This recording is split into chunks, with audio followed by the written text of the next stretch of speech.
नमस्कार. आजचा आपला विषय भीतीवर विजय. गीतेत पहिल्या अध्यायातील 29वा श्लोक वाचला की आपल्याला भीतीचं जिवंत वर्णन दिसतं. सीदंती मम गात्राणि मुखंच परिशुष्यति वेपतुश्च शरीरे मे रोमहर्षश्च जायते. म्हणजे अर्जुन म्हणतो, माझे अवयव गळून जात आहेत, शरीर थरथरतंय, अंगावर रोमांच उभे आहेत. पुढे तो म्हणतो, गांडीवम संस्रते हस्तात त्वक्चैव परिदह्यते न च शक्नोम्यवस्थातुं भ्रमतीव च मे मनः. म्हणजे माझ्या हातातून धनुष्य निसटतंय, अंगाची आग होते आणि माझं मन स्थिर राहत नाही, मी उभाही राहू शकत नाही.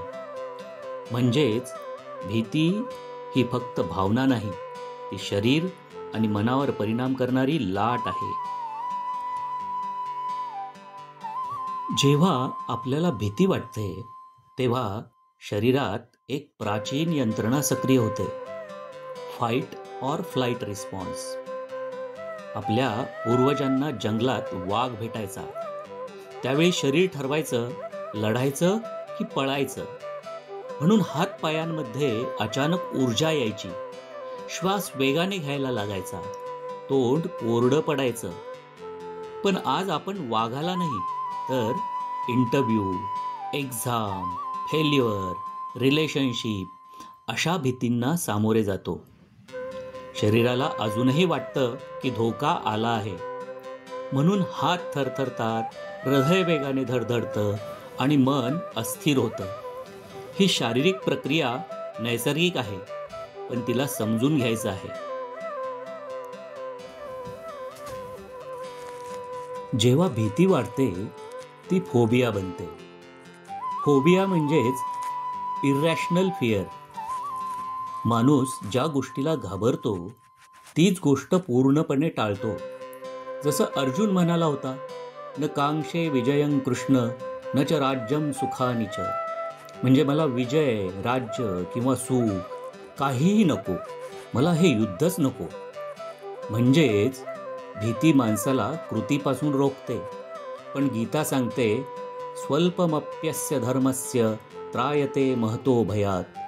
म्हणजे थोडंही योग्य कर्म केल्याने मोठ्या भयापासून रक्षण होतं. म्हणजेच कर्मयोगच भीतीचं औषध आहे. जेव्हा आपण परिणामांची चिंता न करता कृती करतो तेव्हा भीती कमी होते आणि आत्मविश्वास वाढतो. चला तर पाहूया भीतीवर विजयाचे काही सोपे उपाय. 1. भीतीला नाव द्या. नेमकं काय घाबरवतंय हे ओळखा. इंटरव्ह्यूची भीती, लोक काय म्हणतील की अपयशाची. नाव ठेवलं की ती धूसर भावना स्पष्ट होते. 2. श्वासावर लक्ष द्या. गीता सांगते, मनावर नियंत्रण हवं असेल तर श्वासावर मिळवा. भीती आली की 3 खोल श्वास घ्या आणि वर्तमानात परत या. 3. हळूहळू सामोरे जा. होय, तुमच्या भीतीला हळूहळू सामोरे जा. आधुनिक मानसशास्त्र यालाच डिसेन्सिटायझेशन म्हणतं. ज्या गोष्टीची भीती वाटते तिला थोडं थोडं सामोरं जा, रोज थोडं. एक दिवस तीच गोष्ट तुमच्यासाठी सामान्य बनेल. 4. ज्ञान मिळवा. जेव्हा आपल्याला कळतं की भीती ही अवास्तव कल्पना आहे तेव्हा ती संपते. गीता सांगते, आत्मा शस्त्रांनी कापला जात नाही, पाण्याने भिजवला जात नाही, तर मग भीती कसली. 5. आसक्ती सोडा. होय, ज्या कामाच्या परिणामाशी आपण खूप जोडलेले असतो त्याचं अपयश आपल्याला घाबरवतं. पण जेव्हा आपण फक्त कर्म करतो, परिणाम सोडून देतो, भीती वितळते. म्हणून लक्षात ठेवा, भीतीवर विजय म्हणजे परिणामाच्या आसक्तीवर विजय. अर्जुनाची भीती हरवली कारण त्याने कृष्णाचा आवाज ऐकला. आणि आपल्यालाही तसंच करायचं आहे. आपल्यातल्या कृष्णाला ऐकायचं. गीतेच्या 12व्या अध्यायात भगवान म्हणतात, हर्षामर्ष भयोद्वेगैर मुक्तो यः स च मे प्रियः. अर्थात जो हर्ष, मत्सर, भय आणि उद्वेग यापासून मुक्त आहे तो मला प्रिय आहे. आणि जो भगवंताला प्रिय असतो, यश, शांती आणि समाधान त्याच्याच पायाशी येतं.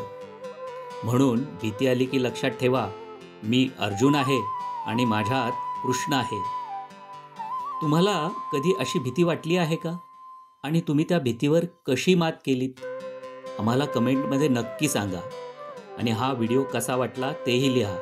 तुमचा प्रत्येक शब्द आमच्यासाठी प्रेरणा आहे. पहा वेदवाट, कारण इथे आपण करतो प्राचीन ज्ञानाची नवी मांडणी आधुनिक भाषेत. लाईक करा, सबस्क्राईब करा आणि शेअर करा, कारण मॉडर्न लाईफ प्रॉब्लेम्ससाठी गीतेत आहेत उत्तरं. धन्यवाद.